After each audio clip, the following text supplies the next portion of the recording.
Pregnancy की दूसरी तिमाही को प्रेगनेंसी का गोल्डन पीरियड माना जाता है, क्योंकि अब तक आपके जो पहले 3 महीने में समस्याएं आ रही थी, मॉर्निंग सिकनेस, उल्टी, मितली, चक्कर आना, जी घबराना, बीपी लो या हाई हो जाना, इस तरह की समस्याएं थोड़ी सी कम होकर अब आपको कमर, पीठ, पैरों में दर्द के साथ साथ सीने में जलन और कब्ज की समस्या हो सकती है।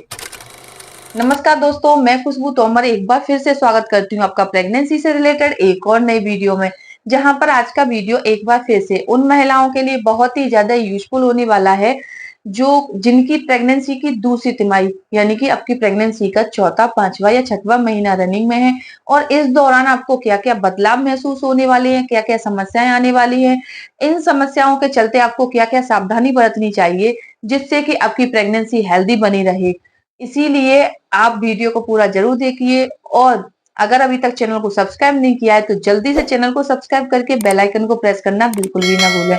तो चलिए फ्रेंड्स, बिना देरी किए हुए फटाफट से वीडियो को स्टार्ट कर लेते हैं।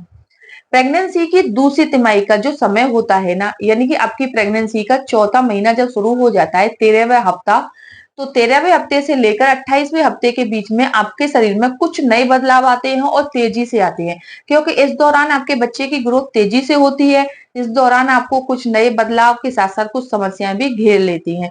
तो चलिए अब जानते हैं कि क्या क्या बदलाव आने वाले हैं। सबसे पहला बदलाव है बच्चे की हलचल। जी हाँ, बच्चे की हलचल को महसूस करने के लिए हर गर्भवती महिला इंतजार करती है। काफी सारी महिलाओं को अपने बच्चे की जो पहली हलचल होती है वो तीसरे महीने तक महसूस होने लग जाती है। वहीं कुछ महिलाओं को पांचवें छठवें महीने में जाकर अच्छे से महसूस होती है। जो महिलाएं पहली बार मां बनने जा रही हैं उनको अपने बच्चे की जो हलचल है थोड़ा लेट महसूस हो सकती है, लेकिन जो महिलाएं दूसरी बार या तीसरी बार मां बनने जा रही हैं उनको अपने बच्चे की हलचल तीसरे चौथे महीने में या फिर चौथे पांचवें महीने में अक्सर महसूस होने लग जाती है। अगर ऐसा नहीं है फिर भी आपको परेशान नहीं होना है, क्योंकि बच्चा है, जब उसकी ग्रोथ अच्छे से होगी वो घूमेगा तो उसकी मूवमेंट्स आपको फील होने लग जाएगी। और आपके जो अल्ट्रासाउंड किए जाते हैं उसमें बच्चे की हार्ट बीट से भी आप पता कर सकते हैं कि बच्चे की जो हार्ट बीट है, धड़कन है, वो नॉर्मल है या नहीं। आपके डॉक्टर भी आपको टाइम टाइम पर सजेस्ट करते रहते हैं। तो बच्चे की हलचल को लेकर आपको परेशान नहीं होना है। काफी सारी महिलाओं को बच्चे की हलचल नाभि के नीचे महसूस होती है, तो कुछ महिलाओं को ऊपर, कुछ महिलाओं को बाईं तरफ, तो कुछ महिलाओं को दाईं तरफ। जिस साइड आपका बच्चा होता है उसी साइड आपको अपने बच्चे की हलचल महसूस होती है। दूसरा खास बदलाव है पेट टाइट होना। जी हाँ, जैसे दूसरी तिमाही के दौरान आप कुछ खा लेती हैं, खाना खाने के कुछ मिनटों के बाद आपको ऐसा लगता है कि पेट टाइट हो गया है और पेट टाइट होने की वजह से आपको थोड़ा बहुत हल्का फुल्का दर्द भी महसूस हो सकता है। ऐसा इसीलिए होता है क्योंकि दूसरी तिमाही के दौरान पहले की अपेक्षा अभी आपका बच्चा थोड़ा सा बड़ा हो गया है, तो आपका बच्चा नीचे से ऊपर की तरफ आ जाता है और खाना खाने के बाद जब पेट भर जाता है तो उसको घूमने के लिए जगह नहीं मिलती है, जिससे आपका पेट एक आध मिनट के लिए टाइट हो सकता है। ऐसा होने पर आपको क्या है कि तुरंत ही बैठना नहीं है, लेटना नहीं है। आप कुछ टाइम के लिए अपनी बॉडी को एक्टिव रखिए, थोड़ा सा आपको वॉक करना है। इससे क्या है कि खाना पूरे पेट में अच्छे से फैल जाएगा और आपको जो पेट टाइट होने की समस्या हो रही है वो भी काफी हद तक ठीक हो जाएगी। तीसरा खास बदलाव है खुजली। जी हाँ, प्रेगनेंसी की दूसरी तिमाही आते आते अक्सर कुछ महिलाओं को उनकी ब्रेस्ट, उनके पेट के निचले हिस्से, जांघों पर, हाथों पर खुजली महसूस होने लग जाती है। ऐसा कई बार किसी चीज से एलर्जी होने की वजह से भी हो सकता है। कुछ चीज ऐसी खा ली जिससे एलर्जी हो रही है तो भी, कोई चीज ऐसी लगा ली है जो कि शूट नहीं कर रही है उससे भी हो सकता है। यानी खाने पीने की चीजों में, यानी कि खाने पीने की चीजों से एलर्जी होने पर भी आपको खुजली की समस्या हो सकती है।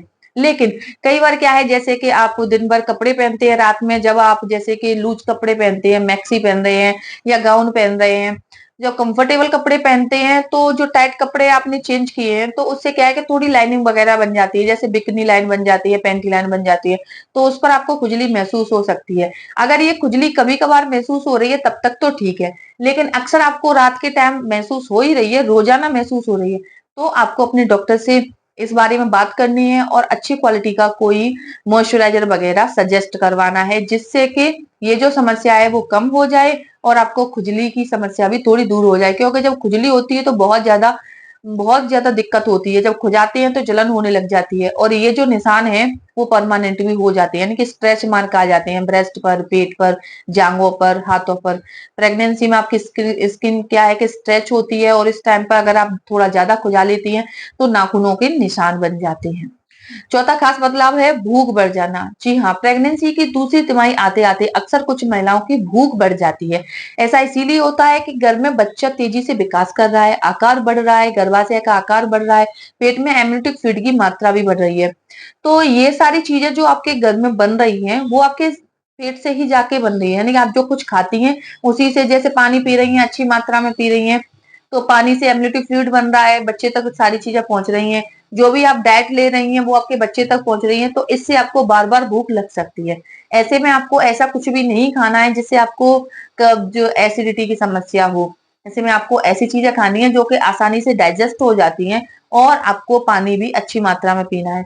आप सैलेड खा सकते हैं, फ्रूट जूस भी पी सकते हैं, फ्रूट्स खा सकते हैं, हल्की सब्जियां खाइए, हरी सब्जियां खाइए, जिससे कि अच्छी तरह से ये डाइजेस्ट हो जाए और आपको पेट संबंधी दिक्कतें ना हो। और जब आप हेल्दी खाना खाएंगी तो आपके बच्चे की जो हेल्थ है वो भी काफी अच्छी बनी रहेगी, बच्चे की ग्रोथ भी अच्छे से होगी, वजन भी अच्छे से बढ़ेगा। कई बार क्या होता है, दूसरी तिमाही आते आते आपका वजन नहीं बढ़ता है तो आपको स्ट्रेस भी बढ़ जाता है। तो इन चीजों को लेकर आपको स्ट्रेस नहीं लेना है। आपको अपनी डाइट में प्रोटीन रिच फूड खाना है। प्रोटीन रिच फूड जब हम खाते हैं तो जैसे डेयरी प्रोडक्ट ज्यादा लेते हैं तो इससे क्या है कि प्रोटीन की मात्रा बच्चे तक अच्छे से पहुंचती है, और बच्चे की ग्रोथ भी अच्छे से होती है, बच्चे का वजन भी अच्छे से बढ़ता है। इस दौरान आपको कुछ खास बातों का ख्याल रखना है। बाहर की चीजें कम खानी है, जैसे कि अभी बारिश का मौसम शुरू हो गया है, तो ऐसे में बाहर जो भी जैसे स्ट्रीट फूड होते हैं उनमें हाइजीन मेंटेन नहीं होती है, तो इससे आपको इन्फेक्शन भी हो सकता है, और इससे आपको पेट संबंधी दिक्कतें भी हो सकती है। इसीलिए फ्रेंड्स, बाहर की चीजें खाना अवॉइड ही कीजिए। डाइट में आपको आयरन, कैल्शियम, प्रोटीन ऐसी चीजें ज्यादा लेनी है। अगर आप डाइट में पूरी तरह से आयरन कैल्शियम को नहीं ले पा रही हैं तो आप इनके सप्लीमेंट भी ले सकते हैं।